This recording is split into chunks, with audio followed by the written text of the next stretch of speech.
I am Dolly Sibalis Cruz, your 3-in-1 woman from Malaybalay City, Bukidnon. Wow, 3-in-1 woman, hindi MX3. Kape. Yung mga taong to kasi, sila yung parang opportunistic sila doon sa ignorance of the law. Hi guys, and welcome back to our channel. My name is Janae. I'm Nali. Ayan, so for today's vlog ay hindi po tayo magkakaroon ng music lesson.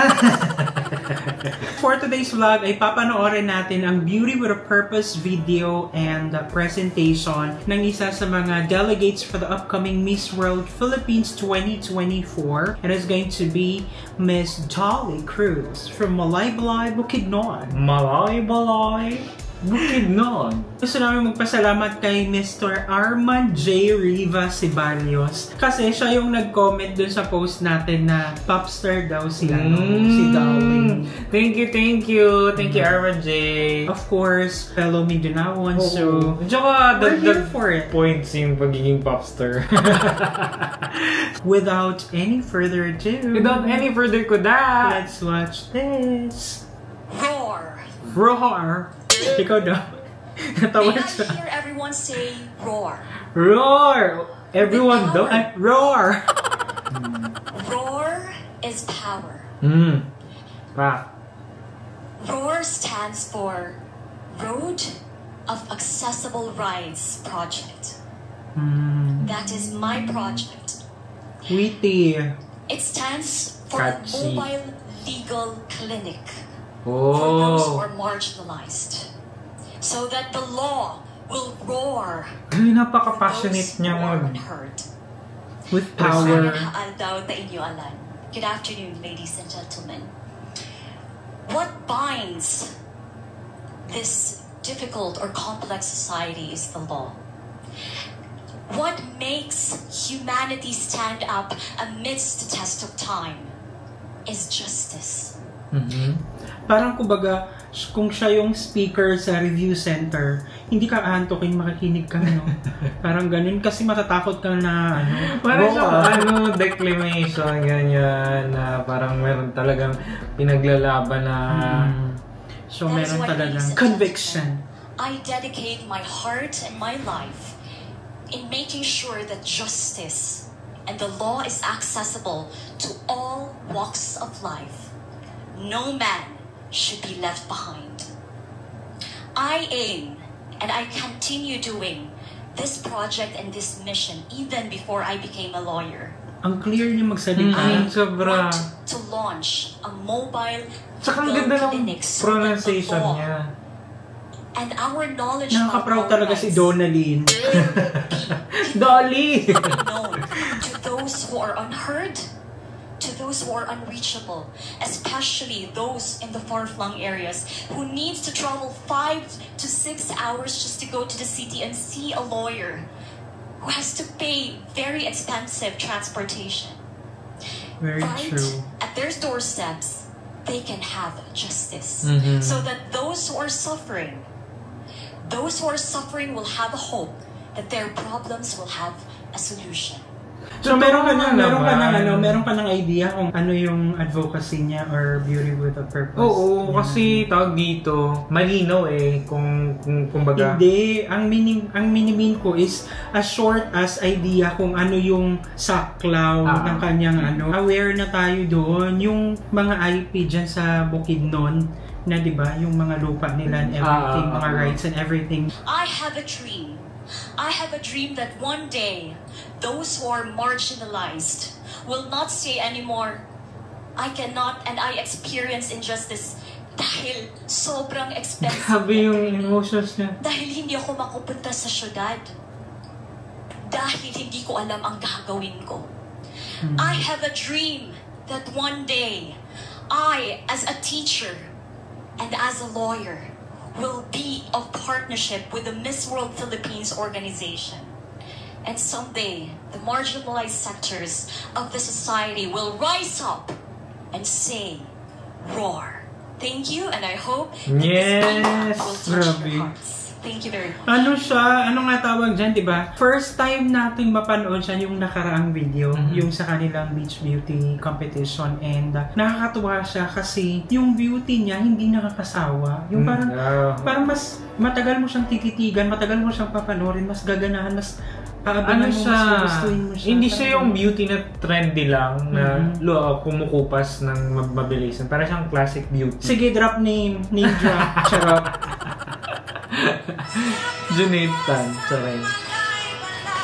Bukidnon is a unique story because of its 7 ethnic tribes being highlighted in our yearly Kambulan Festival. Our province, with our capital city of Malaybalay leading the way, is now top 10 richest province and now #1 in agriculture. However, makita mo hindi siya mukhang praktisado lang. Oo, ang galing niya. I mean, kabisado niyang steps. And hindi siya yung parang nagpapa-beauty lang. Hindi ganun. Optimizing God's gift as a lawyer, I am contributing to the solutions by providing legal aid to the marginalized, one soul at a time. Para kang nakikinig ng yung advertisement. Radio drama.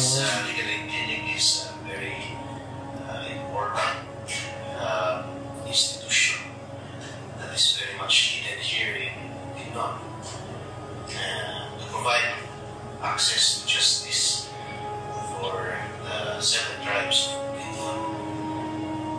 Aside sa issue sa ancestral domain nato, unsa pa ba ang ato ang giharap karon? Unsa pa ba ang continuous nga battle sa atong mga indigenous people? Customary governance, kanang pagdumala nga nagsumikad diha sa kultura o kinabuhi sa usa ka Mhm. Grabe. Ang usa nga diling pagindana. Very relevant, no? Relevant as well as deep. Makita ang kabilihon, ang kasagrado, ang importansya sa gitawag kong kultura. Ang integridad niini. Ang bansa Roman nga din na nagkaiyo sa karon muna nga ni hinay-hinay na karon o bangon ang mga tribo sa 7 ka tribo sa Pino. Nangguna kami sa... Naintindihan mo yun? Naintindihan mo? Oo naman, may translation yung nagabasa ko sa translation. Like, sabi nila, unti-unti nang na-uplift yung 7 tribes. Ganyan, dahil dun sa initiative. Sa kaugaling mo na akong teritoryo. Nalapas kami sa kaugaling mo na akong teritoryo. Yun talaga. Kami mga tribo. Wala kami hawin ng mga papel na nagpamatuon. Nga kana among nyutang na tawahan. Di ba nga kasi yung ancestral domain, may mga situation kasi, di ba, may mga may situation, ang hirap niyang i-discuss, pero minsan kasi may mga, hindi mo sila masisisi kung bakit nila, minsan na let go nila dahil sa kahirapan, minsan dahil sa nagigipit sila. Yung situation kasi nila, ang hirap. Tsaka hindi nila alam yung, minsan napapersuade sila ng mga tao na may pera na taga-syudad, minsan, di ba? Oo. Hindi kasi yung mga taong to kasi, sila yung parang opportunistic sila doon sa ignorance of the law nung mga IP. Yes. So, yung chance na yun, kumbaga yung butas na yun, yung doon sila pumapasok. Kaya, wala natatrap yung mga IP. So, maganda nga yung ginagawa nila Dolly na talagang binibigyan sila ng access for legal. Sayo nung rap kami. Pagpapahawa sa mga lugar na among naimutangan karon. Basically, we need the mobile legal center because there are people that have no access to legal services. Ordinarily contributed a lot in the finalization of the lawful and novel IP code in the province. Wow! Wow! Paano yung wow? Wow! So, alam mo yung sa clown nun kasi napawaw ka? Hindi naman, pero something na mag-author ka, mag-lobby ka ng something that creates impact in the society. It's something amazing.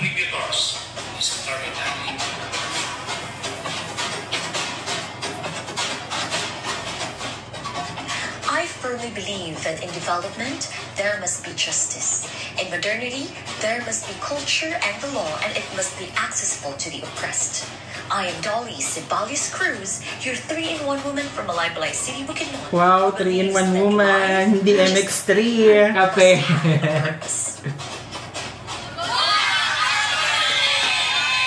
Di ba nakakatuwa? Hindi tayo nagsisi na pinanood natin or sinunod natin yung nag-comment na isunod nyo si Malay Balay, si Bukid nun, ganyan. Kasi she's really a 3-in-1 woman na she's not the typical na beauty queen. Ang ganda ng kanyang tumatay yung balahibo ko kasi yung ginagawa niya, she's a woman of action plus may gravitas. Kumbaga may gravity yung ginagawa niya, may malaking tulong sa society talaga. At saka ginagawa, existing na yung project niya, and it's something na related kung ano yung natapos niya, kung ano yung profession niya. It's not something na created just for, to have a beauty with a purpose na entry sa Miss World. So yan, kudos, ang galing. And kaya nga, diba, deserve niya yung makapasok siya dun sa top 10 na finalist for the Beauty with a Purpose challenge. Sana ay siya yung manalo, no? Deserve niya. And siya yung embodiment ng beauty with a purpose talaga. True. So, yun lang guys. And sana ay mapagtagumpayan niya tong challenge na to. And best of luck sa mga susunod pang challenges. So, I think head-to-head is coming up na. Thank you so much at sinamahan niyo naman kami sa nagdaang video. If you like this video, don't forget to give it a thumbs up. If bago kayo sa ating channel, don't forget to subscribe. Hit that notification bell para updated kayo sa ating mga next uploads. And guys, thank you so much for watching our videos. We have a lot of videos done and we have a lot of videos coming. So keep watching us in the next video. Bye!